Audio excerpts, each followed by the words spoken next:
Yan, so kamusta mga katropa at welcome na naman sa ating video ngayon.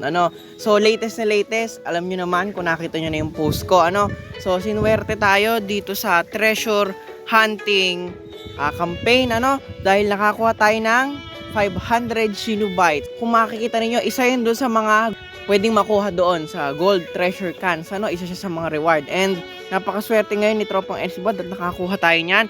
At dahil dyan tayo ay makakapag-summon, At alam nyo naman na si Sasuke, Eternal Mangekyo Sharingan, ang natripang kong pag-summonan, At intend ko na kunin talaga yung EX ult niya, At kung hindi ko man makuha, at least bibiling ko siya dito sa shop. At kung makikita nyo yun, kailangan ko na lang ng dalawang summon. In case na yung dalawang summon na yun ay shafted pa din, para mabili itong EX ult niya. Why? Bakit si EMS? Hindi ba ako nag-ipon para kay Kawaki? Actually, trip ko din si Kawaki.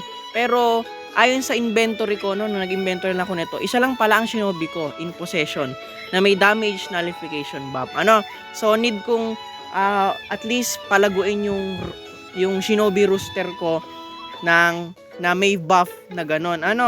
And dahil mukha namang hindi ako nasatisfy doon sa Rikit ni Kawaki at mas paborito ko si EMS, so I will summon in EMS despite hindi naman siya a must summon. So this is for collection purposes. So magsasamo na tayo ngayon. So without further ado, ito na, tayo ay magsasamo na. So sinwerte tayo doon sa treasure can. Sana naman swertein tayo dito. Ito na. Sabi ko nga, short tayo ng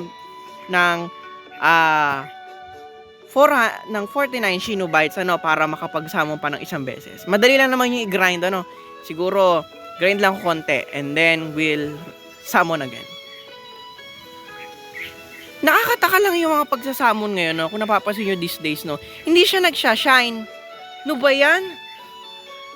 Alam nyo guys, nag-summon ako nung isang beses dun sa daily summon. At alam nyo, lumabas LB din ni Edo Hashirama.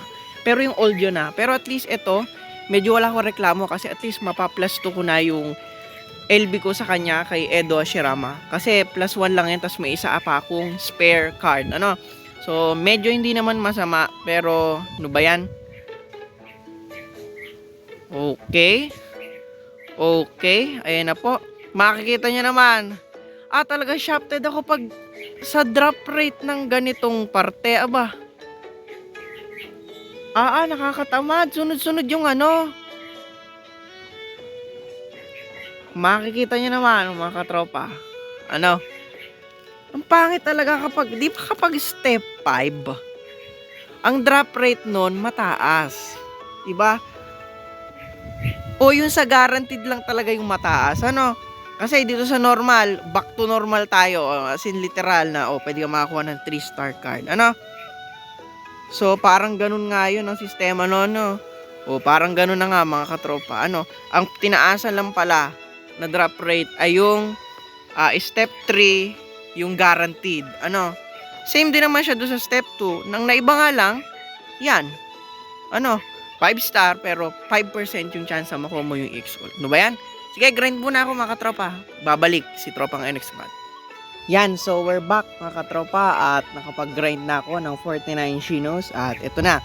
So, this will be my last pull with EMS dahil with 70 exchange tokens, So, ma-shafted man ako dito sa last drone to. Bibili na natin yung EX ult yang bago.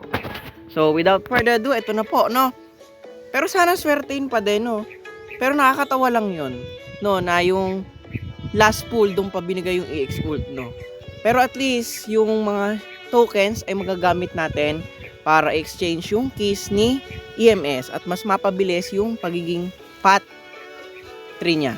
Ayun na. So, guaranteed 4-star ito. Pero makikita nyo, hindi siya umilaw na parang pang LB. Umilaw siya na as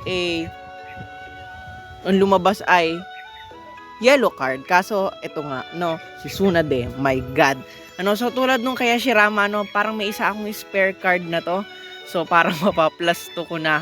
Then, yung kay Tsunade ko na LB. Nakakatawa, Puro mga dating kit ang binibigay Ayan na po, puro shafted na. Oh, fake out. Siguro destiny ko talagang ma-shafted dito. Ano? No, so kung matatandaan nyo, kung matagal na kayong subscriber ko, no, kung matatandaan kay Jubidara, ano, so pinush ko din yon, ano, na biling ko na lang sa shop yung EX Ult niya dahil paborito ko din naman yun, no. Pero shafted lang ako noon. LB lang talaga yung, hanggang LB lang talaga yung nakuha ko. At na-manage ko din na possible o possibly mai-plus 2 yung LB niya.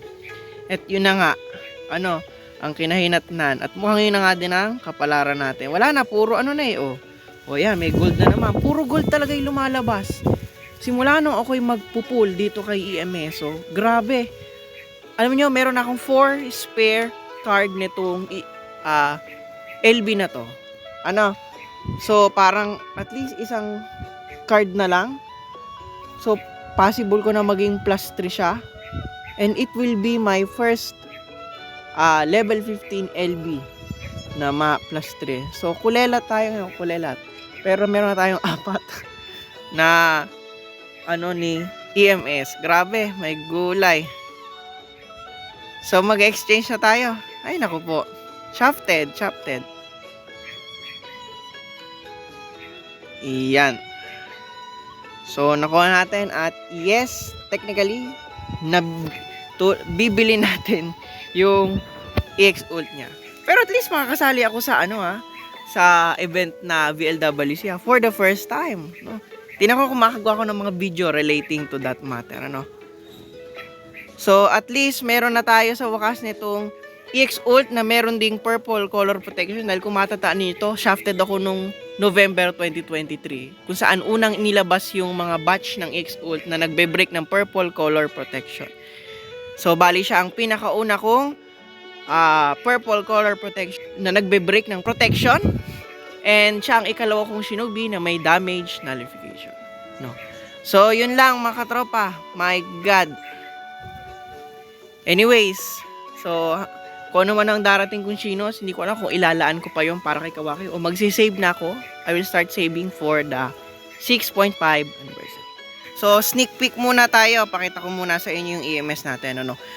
First time ko din pala na magkaroon ng EX Ult kay Sasuke EMS dahil so far, sa magdadalawang taong ko ng paglalaro ng NXB, kailanman hindi ko nakuha yung EX Ultimate niya na Amaterasu, yung dual layer, no?